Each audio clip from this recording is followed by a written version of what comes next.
¿Qué tal, amigos? Tengan todos muy buenos días. Bienvenidos a la edición matutina de Telemetro Reporta. Gracias por acompañarnos.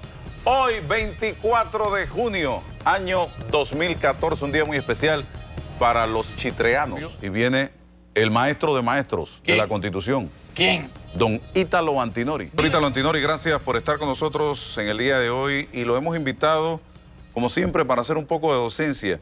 Hoy día se está planteando la posibilidad de que se dicte a través del Ejecutivo indulto, como es tradicional, o a través de la Asamblea una amnistía a favor de funcionarios allegados al gobierno. La pregunta sería, ¿es posible dictar un indulto o una amnistía en Panamá? Mire, en primer lugar es importante explicarle a todos los telespectadores que conforme al derecho constitucional sí existen ambas posibilidades. El indulto por delito político y la amnistía por delito político. Uno lo puede dictar el Ejecutivo, el otro lo puede dictar la Asamblea Nacional. Y creo que debemos ver dos cuadros que hemos traído. El primero de ellos que nos define claramente, para beneficio de todos los telespectadores, la facultad que tiene el presidente de la República. El que en el caso de la amnistía es iniciativa de la Asamblea, no lo manda el Ejecutivo. Nada más de la Asamblea. Ok, vamos con los cuadros. Vamos con los cuadros para que empecemos a ver que esa facultad existe en la Constitución. Ahí dice, artículo 184 de la Constitución Política, son atribuciones que ejerce el presidente de la República con la participación del ministro respectivo. Que sería el ministro de Gobierno en este caso. Ok. 12, el punto El numeral 12. Decretar indultos por delitos políticos, rebajar penas y conceder libertad condicional a los reos de delitos comunes. Significa esto que solamente puede decretar indultos constreñido a los delitos políticos y puede rebajar y conceder libertad condicional a los reos de delitos comunes. Vea usted que la Constitución hace una diferencia entre el indulto por delito político y las otras facultades y atribuciones de rebajar penas y conceder libertad condicional a los reos por delitos comunes. Entonces aquí hay que empezar a diferenciar lo que es un delito común y lo que es un delito político. Pero hay también una siguiente gráfica que conviene para todos los telespectadores y empezar a introducir este tema desde el punto de vista de una explicación que pueda ser accesible a todas las personas, lo que es la amnistía y la facultad de otorgarla por parte del Parlamento panameño. Vamos a ver el siguiente cuadro que hemos traído preparado para todos los telespectadores y es muy claro. Bien, vamos a ver la función, dice artículo 159 de la Constitución, la función legislativa es ejercida por medio de la Asamblea Nacional y consiste en expedir las leyes necesarias para el cumplimiento de los fines y ejercicio de las funciones del Estado, declarados en esta Constitución y en especial para lo siguiente.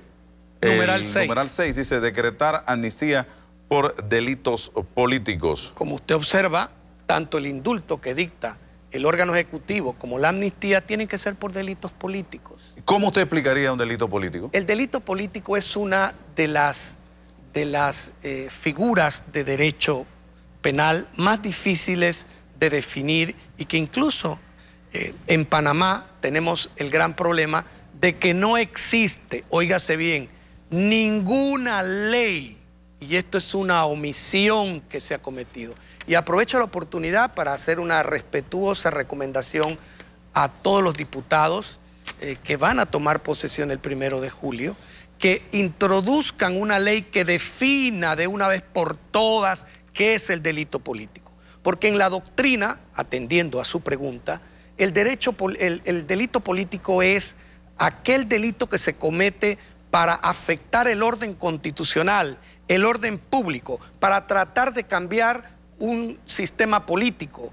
Es aquel que va influido por un ribete eminentemente político, como tales la sedición, el amotinamiento, utilizar esta tribuna, por ejemplo, para llamar a que la gente haga una rebelión contra el gobierno y vayamos a derrocar al gobierno. Esos son delitos que la doctrina ha considerado como posibles delitos políticos, que se difieren mucho de los otros delitos comunes. Bien, El tema que necesitamos nos explique también, aquí en Panamá, como usted dice, no está definido el delito político, pero ¿por qué razón no hemos logrado definirlo a pesar de que se habla de delito político en la Constitución de la República? Quiere que les sea muy sincero y a todos los telespectadores. Aquí pareciera que hay un constitucionalismo perverso que siempre nos deja portillos. Y voy a poner ejemplos concretos. El artículo 151, para los que me siguen, es el que habla de la revocatoria del mandato por los partidos políticos a los señores diputados. En el numeral 2 dice que se le revocará el mandato a un diputado en una parafernalia increíble, dice, por violar la plataforma política, ideológica y filosófica del partido.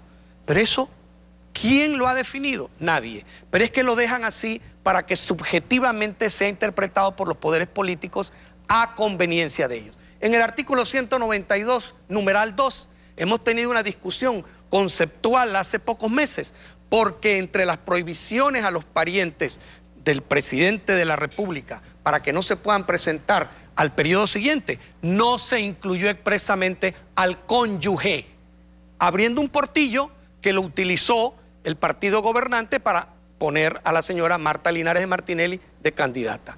Ahora nos encontramos que la Constitución establece en 3 artículos, los 2 que hemos visto, y en el artículo 24 que habla de que Panamá no puede extraditar a los nacionales, hay un punto y coma y dice, y a los extranjeros por delito político. En 3 ocasiones la Constitución menciona lo de los delitos políticos, pero nadie lo ha definido. ¿Y por qué nadie lo ha definido? Sencillamente porque los señores políticos de este país siempre han querido tener eso indefinido para el que llega al poder utilizarlo e interpretarlo como quiera. Y a poner allí personas que tienen delitos comunes a beneficiarse de un indulto por delitos políticos. Ahora bien, le pregunto, deme ejemplos, por favor, de delitos políticos en Panamá y de delito común para conocimiento y entendimiento de la población panameña. Mire, como le dije, los delitos políticos tienden a derrocar el orden constitucional, tienden a buscar romper todo el esquema del Estado. Y aquí hemos traído unas gráficas para demostrar lo que podría ser un delito político, que incluso la doctrina ha considerado que los delitos que atentan contra la personalidad interna del Estado, y ahí tenemos ya en pantalla el siguiente artículo. ¿Qué dice? Ejemplos de lo que sí se podría considerar un delito político. Delitos contra la personalidad interna del Estado, artículo 434 del Código Penal. Quien promueve, dirija o participe en un alzamiento en armas para derrocar al gobierno nacional legalmente constituido o para cambiar violentamente la constitución política será sancionado con prisión de 5 a 10 años. Mire que es muy alto la penalidad, de 5 a 10 años. Pero ahí lo dice claramente, quien promueva, dirija un alzamiento en armas, o sea, va dirigido directamente contra el gobierno, no afecta a la sociedad en cuanto a un robo, a un enriquecimiento ilícito, a un peculado, a utilizar el dinero del Estado para mandarlo a las juntas comunales y dilapidarlo en fines políticos. Esto tiene un propósito más bien de carácter ideológico contra el Estado. Y hay otro ejemplo más, vamos a pasar al otro cuadro también, que nos habla del artículo 437 del Código Penal. Dice, quien para cometer rebelión, sedición o motín se valga de las Fuerzas Armadas o usurpe sus atribuciones, tome el mando de la tropa, plazas, puestos de seguridad pública, vías, poblaciones o transporte de cualquier clase o se apodere de estaciones de radio, televisión, telegrafía o telegráfica, o también habla de ahí de cablegráfica, será sancionado con prisión de 8 a 15 años. Mire que la pena es muy alta. Mucho más alta. Pero también habla de que es una especie de motín, de rebelión. Eso es lo que la doctrina ha dicho que podría considerarse como un delito político. Pero ahora yo le quiero pedir a producción que nos pongan el siguiente cuadro, que es el que nos habla de un delito común, para que los telespectadores vean la diferencia. Mire lo que dice el artículo, ¿verdad?, 338 del Código Penal. Que ya eso es un delito común, ya no tiene nada que ver con un sentimiento político, ideológico que quiera hacer el que actúa en ese sentido. Ahí dice, el servidor público que sustraiga o malverse de cualquier forma o consienta que otro se apropie, sustraiga o malverse de cualquier forma dinero, valores o bienes cuya administración, percepción o custodia le hayan sido confiados por razón de su cargo, será sancionado con prisión de 4 a 10 años. Si la cuantía de lo apropiado supera la suma de $100.000 o si el dinero, valores o bienes apropiados estuvieran destinados a fines asistenciales o a programas de desarrollo o de apoyo social, la pena será de 8 a 15 años de prisión. Ese es un delito contra la administración pública. Y los delitos contra la administración pública en todas las modalidades, por ejemplo, de peculado, de enriquecimiento ilícito, el delito de homicidio, el delito de, de robo, cualquier tipo de delito es un delito común. Entiendo. Que no puede un presidente de la República y una asamblea encuadrarlo como un delito político, porque no lo es. Entonces lo que se están aprovechando es de que existe un vacío jurídico que no ha definido lo que es el delito político para tratar de hacer un indulto a conveniencia y una amnistía a conveniencia. Aquí me dice un colega suyo, dice, el indulto es una gracia del soberano presidente. Supuesto. Y es el presidente quien otorga la misma y califica lo que es o no político. O sea, que él puede decir que una persona que se robó varios millones de dólares del Estado es un delito político. Puede decir que una persona que ha matado a mansalva es un delito político. Eso no lo veo lógico. Es cierto que él tiene razón en cuanto a que el presidente tiene la facultad de decretar un indulto, pero por delitos políticos. Y aquí no se puede, so pretexto de que es un delito político, crear más impunidad en el país, porque yo creo que sensatamente, y esto lo digo sin revanchismo, sin venganza, porque yo no soy político, pero creo que el país requiere que haya responsabilidades penales, políticas, cívicas de las personas que han jugado, sobre todo con el dinero de todos los panameños, y que han cometido delitos que no tienen nada que ver con el delito político. Bien, aquí le pregunto lo siguiente. ¿Puede haber un indulto o una amnistía sin que exista un proceso, doctora Antinori? Jamás. ¿Qué es el caso ahora mismo que se está mencionando? Esto es una aberración jurídica. Para poder que exista un indulto, tiene al menos que haber un proceso. ¿E imputados en el proceso? Por supuesto. Tiene que, al menos la persona, aunque no esté imputado, al menos debe estar dentro de un proceso, diríamos, señalado. Y para que exista amnistía debe haber un proceso. Pero aquí no es posible hacer indultos y amnistías preventivas, porque lo que existe es la medicina preventiva, pero no el indulto y la amnistía preventiva, sin que haya existido nada. Yo no puedo mañana, y lo pongo un ejemplo muy concreto, decretar un indulto a favor de todo el pueblo panameño. Decretar un indulto a favor de personas que no tienen un proceso pendiente. Eso es una aberración jurídica constitucional.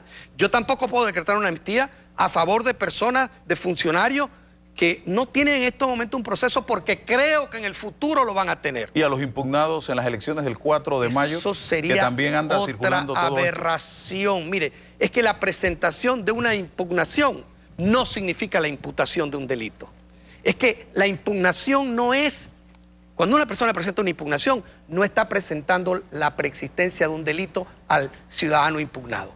Es simplemente decirle hay una irregularidad que a juicio nuestro amerita la celebración de una nueva elección. Si en el curso del proceso, después de la audiencia, el Tribunal Electoral considerase que hay un delito, entonces lo remite a la Fiscalía Electoral. Fíjese usted que cuando entra una impugnación, entra al Tribunal Electoral, no entra a la Fiscalía Electoral, porque es que no es un delito.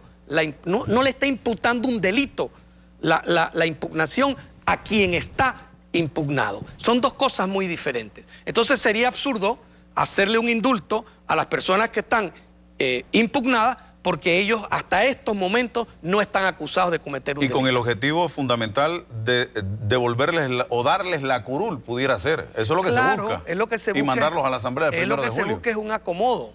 Lo que se busca es un acomodo conceptual porque se están aprovechando. Eso no tiene ningún sentido. No tiene ningún sentido. Es una aberración jurídica, lamentable que lo hagan y que el pueblo panameño debe rechazar de manera clara, categórica, puntual y enérgica. O sea que en conclusión no se le puede dar indulto a un funcionario o exfuncionario si no existe un proceso en su contra. Exacto, no puede.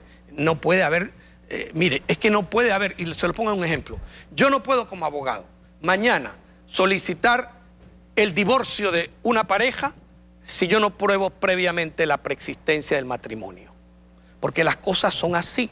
Yo no puedo decretar un indulto y una amnistía si no hay proceso pendiente para con esa persona. Eso es un absurdo, eso es un engendro constitucional. ¿Ya han habido amnistías Sí, en ha la habido historia de este amnistía. país? Mire, por ejemplo, la última amnistía, recuerdo yo en las investigaciones que he hecho, se produjo en la época del general Manuel Antonio Noriega. Creo que fue la ley número 2, estoy seguro, ley número 2 de 5 de enero de 1988. Hizo una amnistía parcial, porque hay amnistías parciales y amnistías totales. Hizo una amnistía y se decretó en aquel momento para tratar de apaciguar los ánimos. Bien.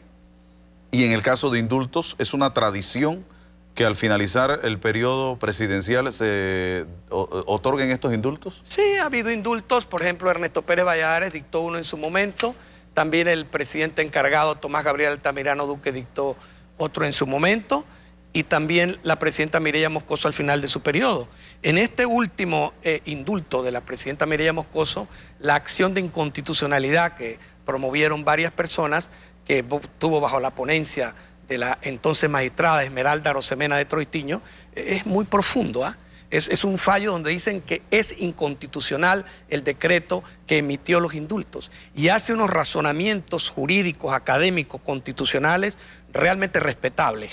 Y dice las razones muy claras y muy valederas la magistrada ponente Arosemena de Troitiño y el resto de los magistrados, muy claro de por qué eran inconstitucionales. O sea, entre otras razones, porque no se estaba dando indulto a personas que en verdad habían cometido delitos políticos. Ya hay precedentes. Ya hay precedentes. Y eso debe ser observado por el presidente. Debe ser observado por el presidente.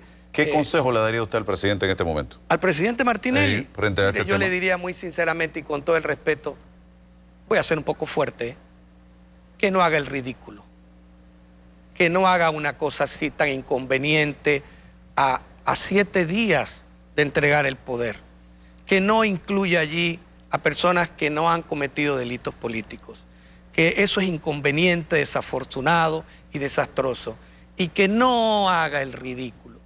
Me duele decirlo, pero tengo que decírselo con todo respeto, porque yo no pretendo ofender a nadie, pero que por favor no haga una cosa así. ¿Qué pudiera hacer Juan Carlos Varela el 1 de julio si el presidente insiste en dictar un indulto o la Asamblea una amnistía en casos donde que no lo meritan? Por eso dije que no hiciera el ridículo, porque ¿sabe lo que va a pasar? Muy sencillo, y este consejo se lo doy a don Juan Carlos Varela. Si el presidente dicta un indulto, lo hace por un decreto ejecutivo. El día 1 de julio, él puede dictar otro decreto ejecutivo revocando el decreto ejecutivo que ha dictado Ricardo Martinelli concediendo el indulto.